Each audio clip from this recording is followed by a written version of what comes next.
Hello, folks. This is your humble messenger reporting for Borderless Africa. Sometimes, you know what, folks, when you think about what's going on between Niger and the rest of the so-called ECOWAS leaders, you can't help but to laugh, man. It's so amusing the way our leaders, so-called leaders, are rushing to make decisions that make them look like, somebody is really the one pushing them.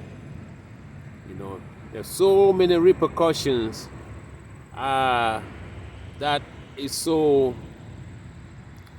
clear that will, before all the nations that are, putting up a military campaign against Niger. For instance, especially Nigeria itself. A lot of things that Nigeria didn't, thought of, sit down and plan. So you can, obviously see that the Europeans and Americans, especially France, is the one pushing these people like little boys.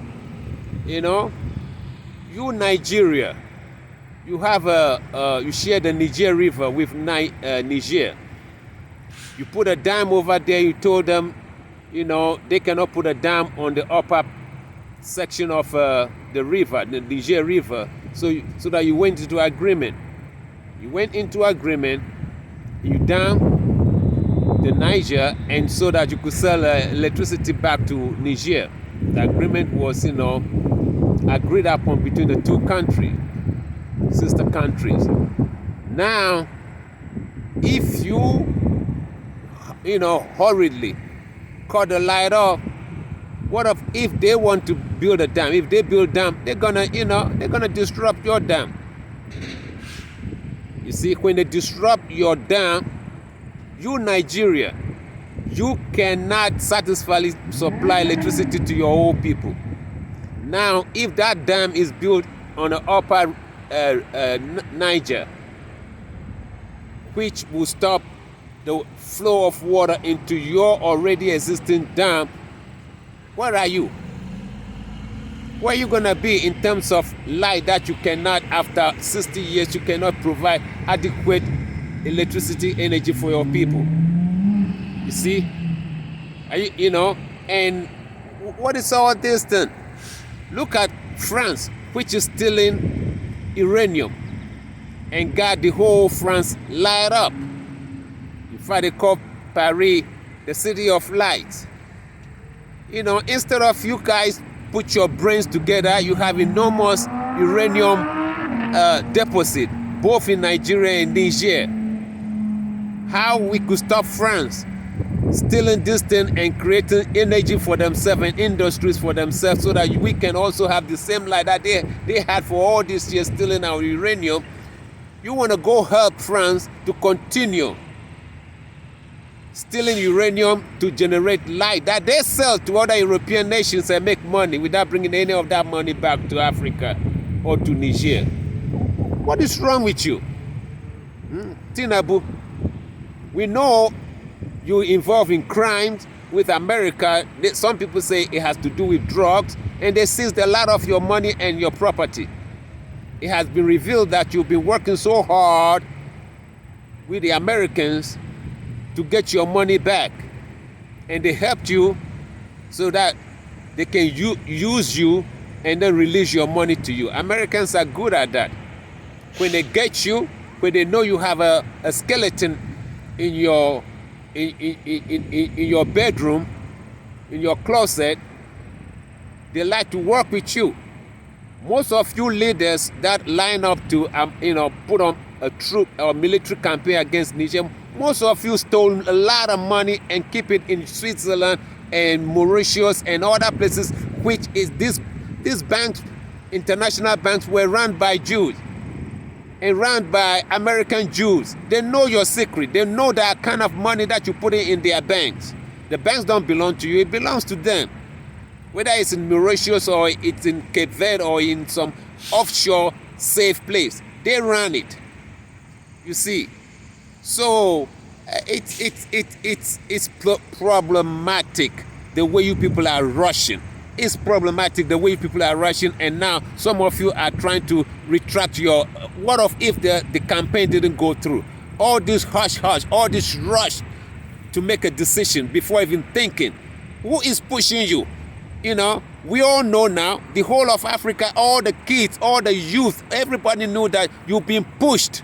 It's not good being a leader of African nation. Ghana, Togo, Gambia. The guy in Gambia, he look like a big fool. He doesn't understand anything.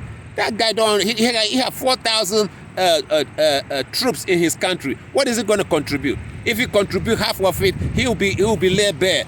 You know, his own school children will topple him if he could contribute even a quarter of troops from the Gambia. You see, all these buffoons. You see, Senegal, Salimar. You already have a upheaval in your country every time the youth are battling with your soldiers. How many soldiers are you going to contribute? You see? So, you know, we respect you as leaders, but here we are. It's clear that we realize that it's so obvious. It's so obvious that somebody is pushing you. It's not good. It's not good. It's not good for your image.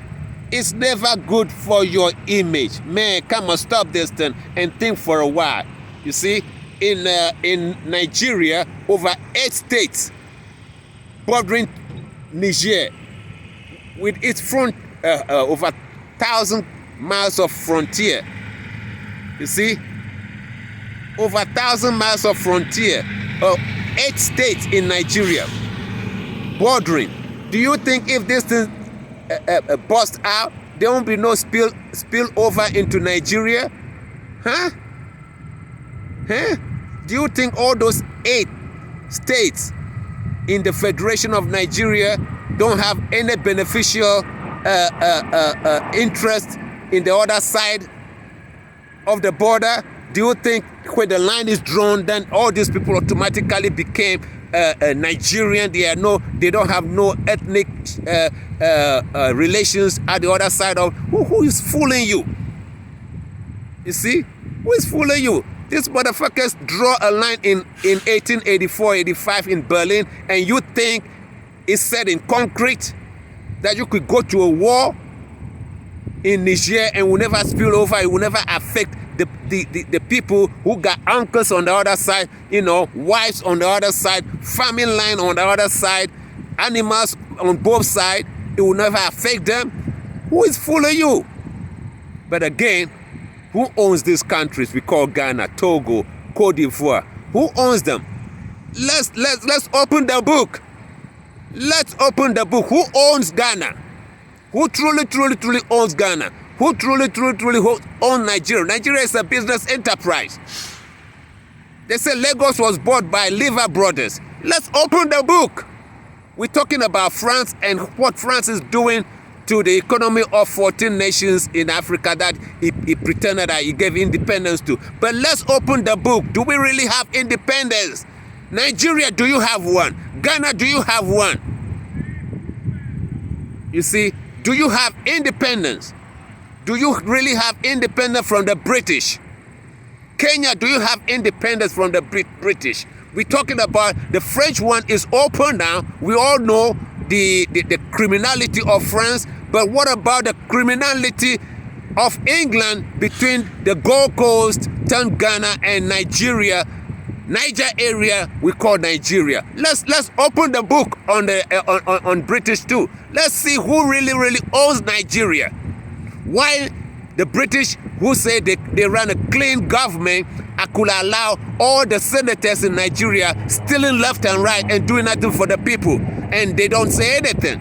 All that money end up in Switzerland. Somebody say, how could Switzerland be a clean nation with all that money coming from Africa, and while the Africans who are stealing the money into Switzerland remain to be called failed nation and bad nation, corrupt nation. But Switzerland is being depicted as a very clean nation, who is the one receiving the stolen money into their banks. Switzerland, they call it a clean nation. Oh, it's well clean.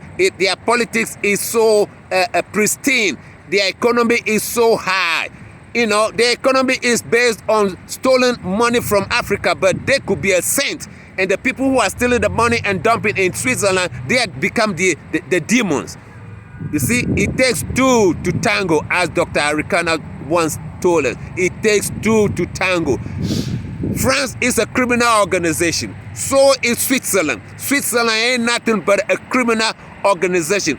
You know, a criminal organization set up banks so that we can steal our money from Africa and fund it. It becomes number one in everything. A first world. Top of one of the top nations with a high GDP. You see, and the people who are stealing the money and fund Switzerland, they remain poor. They are called corrupt. Come on now, guys. Man, we're tired of this thing, man. We're tired of this thing, folks. Man, I'm going to sign up. Share this one, subscribe to the channel so that we can grow, and give us a thumbs up, okay? Give us a like. Bye now. From Borderless Africa. Adios. Yegbezanyi.